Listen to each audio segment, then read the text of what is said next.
Ladislas. My name is Melanie Cherry and I'm an international media consultant. Nowadays I work with journalists and media organisations, advising them on how to develop and implement best practice policies for information gathering and news reporting. For a while now, I have worked with the team that I'm sitting here with, and I consider it a privilege to be part of the dynamic, creative, and bold initiative that we are launching today. We believe that the project that we are embarking on has the power to change Africa's media landscape significantly for the better. So, without delaying any longer, please let me introduce you to Ladislas Agbezi, a true African entrepreneur, the chairman of the Pan-African Business Forum, and, we're proud to say, the founding chairman of our own African news agency. Mr. Agbezi. Thank you. Today is a new day in our history. The dissemination of the stories of our own continent through a syndication of services through the media level. Today we have a real story to tell to this continent. I must tell you that the media here, your role has not been fulfilled till today. We find ourselves here today. The bastion of growth of our continent can only be achieved if the story of this continent become the real story funded by Africans, through African, for the whole world. I must say, come and join us for this good news, whereby we are going to be able to give a great service for the whole continent, to change the landscape of our own destiny. I must say that if you guys are very aware of what is happening in the continent today, you will be surprised to notice that certain countries take upon themselves to start doing what we call rebasing of their own economy. Nigeria has been able to do it. Many other countries have been able to do it. But today, with the birth of African News Agency, we have a great hope for this continent. I believe that something great is going to happen in this continent. Thank you. I'd like to now introduce you to our new Chief Executive, Chris Verrain, who will give us a few more details on the operations of ANA. Just as a background, as you're aware, SAPA has indicated, certainly in the last week, of their intention to terminate their services on the 31st of March. We have been working with other interested parties, including the SAPA board, as well as Gallo, and more recently with KNMR, since early October 2014. Discussions with those parties continue, and we wish to reiterate that our desire is to work not only with other interested parties in both South Africa and the rest of the African continent as well. With SAPA terminating their services on the 31st of March, we intend to commence operations of the African News Agency on the 1st of March 2014. This, we feel, will give our clients ample opportunity to test our offerings, to road test it and panel beat it, to make sure that what we are offering is hopefully the way we see it is superior in every way possible. We're starting with a brand new team. We've looked at both existing SAPA staff, who will be retrenched at Denmark, and also other journalists in both the South African and the African and wider community.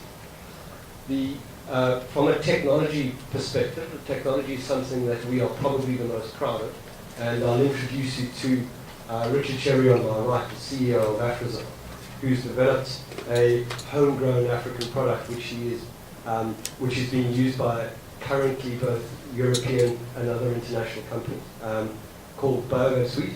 Richard will speak to that after I've finished. From a content perspective, we will be offering the full suite of syndicated news offerings as is currently offered by SAPA and by other syndication services. Breaking news, politics, economic and business stories, sport, crime and courts, and lifestyle.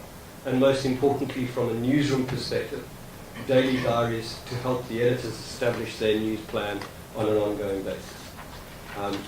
We have, to ensure a complete offering, we are currently speaking with the current syndication partners of SAPA, as well as additional resources to supplement what SAPA currently offers from an international syndication process. At the moment, you're all aware, you might be aware that AFP, who were a big partner of theirs, pulled out towards the end of 2014, and we are working at supplementing that.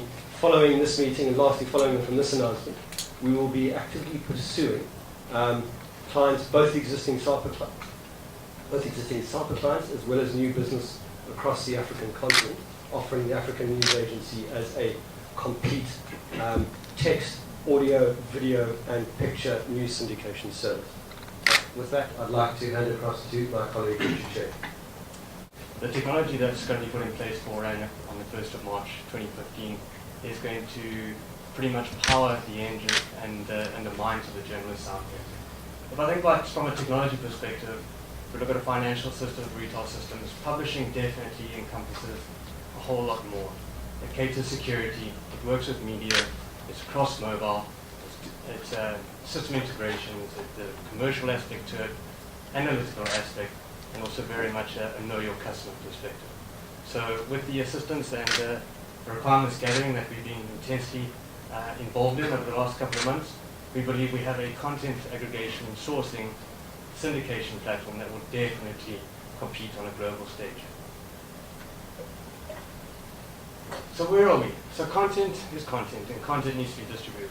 So together with the ANA team, we're looking at innovative ways of distributing that content and presenting the content to the users, no matter which role they play. From a system perspective, this might look quite complicated, but if you look at it from left to right, we are able to cater for multiple sources of content and aggregate that very, very effectively.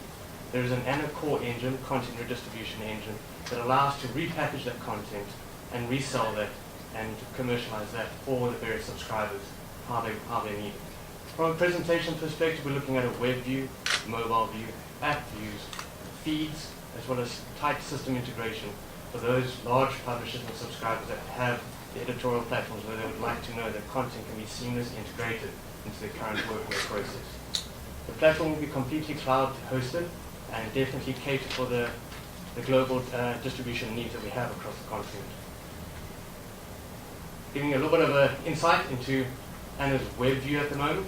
It's definitely very media rich. We're looking at from an image perspective, image banks, video galleries, as well as the very clean text views that editors are wanting first thing in the morning to pick their stories as to which will be prioritized for the day.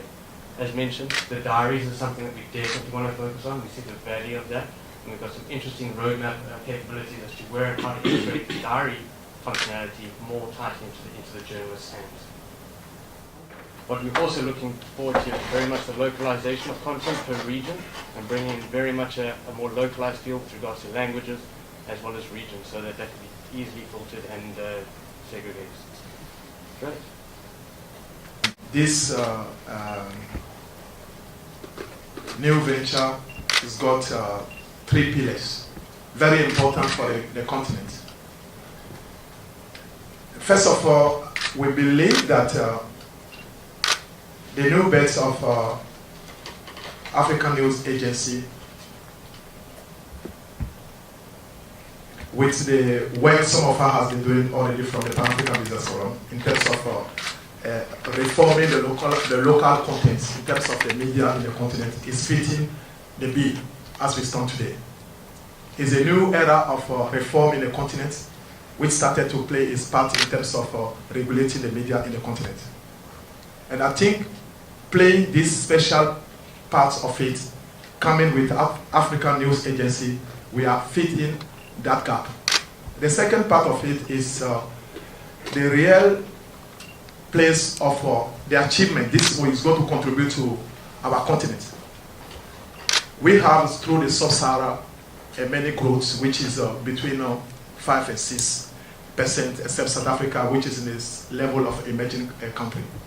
If you look at South Africa today, we have the market capitalization of 1.07 trillion, where the capital trade. Nowhere those things has been really emphasized in terms of the news to the other part of the continent. When you look at the flight capital, which leave this continent, which is 45 billion each year leaving this continent, without understanding where there's information for how everybody can tap into what is happening to the continent and have access to direct foreign investment, is also going to play a very greater role for the people. Now, the last part of it is that, as we discussed with the technical team, is the reliability of the system which we have from the first class, the price model which is going to assist the African continents to be able to access this new technology. That is what is the real news about them. We have countries with 40 years contract with so many other agencies. It's quite difficult for them to deal with it. But the model with ourselves, with our partners, Mr. Sekunjalo, who said, let's see what we can do for the continent. Even when we were talking about the investment, many other people tried to invest more. The whole meeting was that let's put together some kind of investment. The subscriber was more than a couple of millions of dollars. Let me say, Sorry said, it's just early, let us stop it at this level, this kind of investment, because it's a good news for the whole continent. Thank you very much. Thank you very much, Mr. Casey. This is good for the continent because this has got the potential of creating a platform for Africans to tell an African story themselves, by themselves, and for themselves and the world, rather than seeing the world through news agencies from Europe and North America. So this is really good. And also we are pleased that South Africa is playing a lead role, in many respects in this regard. And it's also going to bring the much needed diversity in news coverage about our country and about the continent. We can't continue sourcing news from BBC, from CNN about our African continent. This is something that we think, as the SACP, is worth supporting. For than 50 years we've had in news syndication services that are based in Europe and are based in Asia and that are based in America, giving the African story. So the idea of ANA, African News Agency, is to have 50 correspondents in 50 African countries in 1 year. And we'll have 15 by the beginning of July in 15 countries, and 3 months later another 15, eventually 50 correspondents led by Professor Bisi, the chairman of the African News Agency.